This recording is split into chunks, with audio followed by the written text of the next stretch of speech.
Welcome to the Healthy Christian Leaders Show, folks. I'm Dwight Habermel, and I have my guest today, Allan Gallant. Allan, it is so good to have you here, and I'm looking forward to this conversation. Because you have an incredible story, and you are leading the Agora Network Ministries, which is talking about leader health, which obviously is a passion of ours here in the Iron Ministry Network. Tell us a little bit about your story. Sure.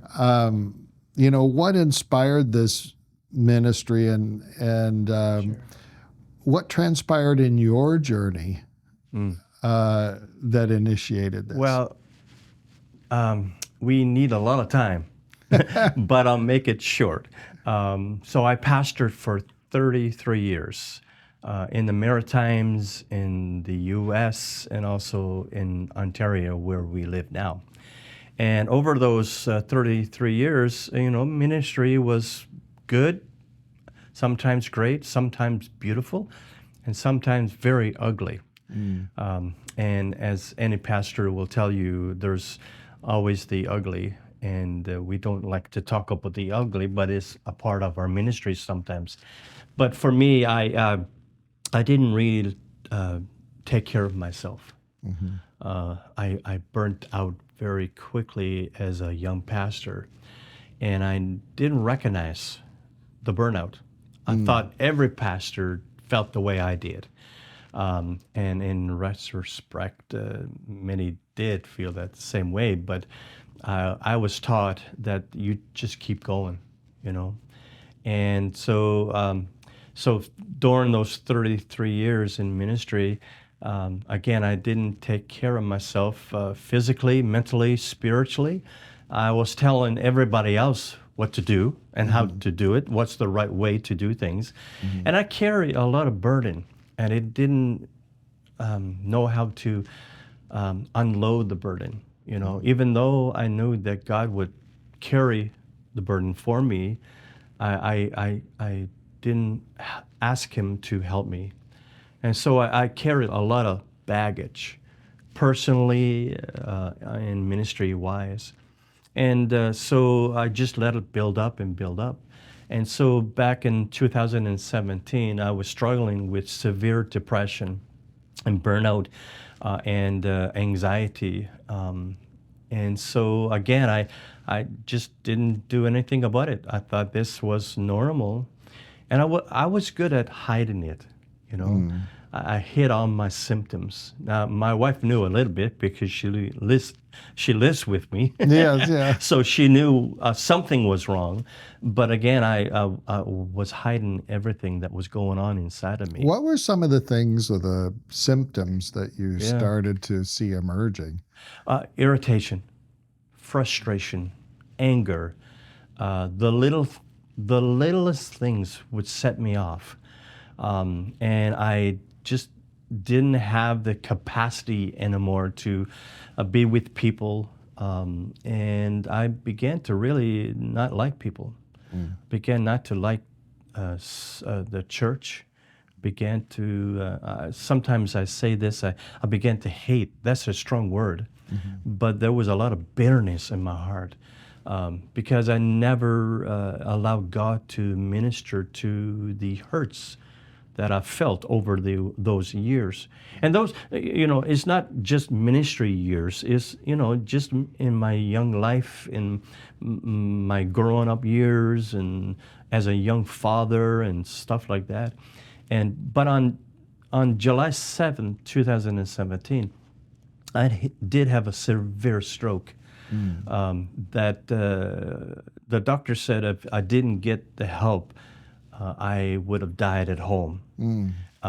And so to make a long story short, I got to the hospital and they got me there within an hour, and they determined that my stroke was a clot.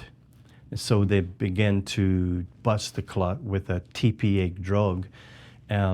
And so I began to start to feel better.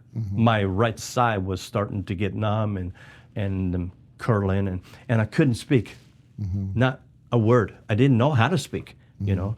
And that's not uncommon for people that have strokes to feel, to not be able to talk, but they get it back quite quickly, especially when the TPA drug starts to work. But I didn't.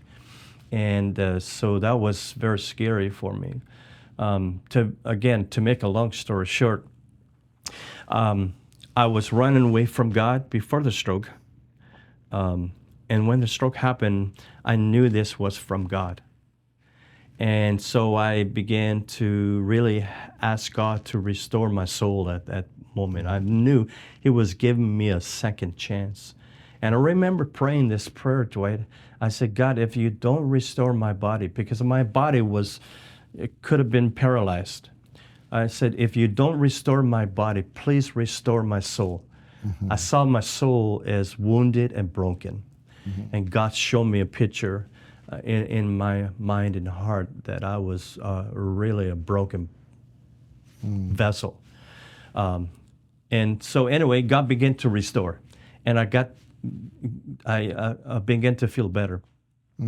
But then the PTSD started to develop and panic attacks started to develop because every time I felt a little twinge in my body, I thought I was going to stroke again. So the panic just rushed in. And so that began to happen over and over again all the time, every day, which led me to spiral downward. And I began to get depressed again, really anxious. I was fearful. Many times I was sick. I couldn't walk. I couldn't really talk. I couldn't eat. I was a real mess, you know. Even though God was restoring my soul, my mind was in chaos. The burnout was still there. And now it was coming out like it was magnified. So I eventually went to the mental health hospital where they began to treat me. And then after so many days, they sent me home and I spiraled again. I'm getting to the question. Yeah. So I thought maybe it's spiritual. Maybe this whole thing is not clinical at all, because I was diagnosed with a clinical depression and anxiety. And they gave me medication to go on. And so anyway, I went to a church. They had a counselor there, and the counselor was great, and the church was great. But in essence, he said to me, pray more, read your Bible more, trust God more, and here's some verses, memorize these, and you'll be okay. And I left there with a deep sense of despair because I thought, this is over, you know. I got to the point in my life where I thought, if this is my new normal as a person, I was thinking about taking my life because I couldn't do this anymore. The torture of my mind was so real. I never want to go back there, you know. So anyway, I got better, and my wife and I wrote the book, The Beautiful Strokes of God, there, Yes. which shares more of our story. Yes. Yeah, excellent. Yeah, and but to the point of the question, when I got well enough, I thought, what's next, God? What's next? And I didn't want to go back into pastoring because of the stress and what, you know, those different things. And I couldn't speak really good at that point. So I said, God, what's next? And He began to show us the brokenness of people that have mental illness. And as a leader, I went to the church because the church was what I knew all my life. And I went for help, and the church didn't know how to help me. And so we then decided, as God began to show us a picture, that we need to build something that will help the church and leaders to understand mental health and illness and wellness. How do we educate them? How do we equip them? How do we help them engage in this conversation? So that's a long answer to your question, but I think it's important that people know that there was a reason why this ministry was developed the way it was. No, for sure. It was basically birthed out of a journey Yeah. of having walked through pain Yeah. that many other leaders are walking through. Oh, yeah, for Your, sure. your story is not uncommon. That's right. It's not unique. No, Yeah. it's in fact, Yeah. it's challenging to lead people. Yeah. But then it's also challenging to deal with the internal things within our lives Yeah. that cause us to respond to our environment Sure and does. lead in unhealthy ways. Yeah. And I was leading. I was making decisions that were not healthy for me or the people I was leading. Mm-hmm. But my mind was not in a good place, It was once, because when I started ministry, I was going to change the world. Yeah. and we all go into ministry. Oh, yeah. With Yeah. that same heart. We want to be used by God and we yeah. want to change the world. Yeah. And that's not a bad thing. It wasn't. No, that's a good thing. I mean, it's the motivation, but God has to bring to that passion wisdom and understanding to balance the journey because, as Paul says, we have these treasures in earthly vessels. Yeah. Which is so true. Now tell me about the ministry and your book. Now you've got The Beautiful Strokes of God. We're going to make that of the how people can get in touch with you regarding the book. For sure. Just in the link below. Yeah. On the podcast or the YouTube. But tell us about the book. What have you put in the book? Well, what's in the book is some education. Some, a lot of people inside the church just don't know enough about what mental health is. That's a lot of conversation with people and we've been in over the last 6 years in many churches and speaking to many pastors and many congregants, and they just don't know enough about mental health or mental illness or mental wellness. It wasn't on my radar at all until I experienced it. I didn't think it really existed. So the book gives you some history of mental health. It also gives some symptoms of different diagnoses. Not a lot, but some. It talks about what mental health is. But what I like about the book, it also targets the leader. And also the one that reads the book as a person in the church, they get to understand the pastor as a human. He's human after all, and he struggles with different things. And how do I respond? How do I pray for my pastor and my leaders? So a number of those things are in the book. We have a workbook that goes with that. And so people can do the workbook on their own or in a small group.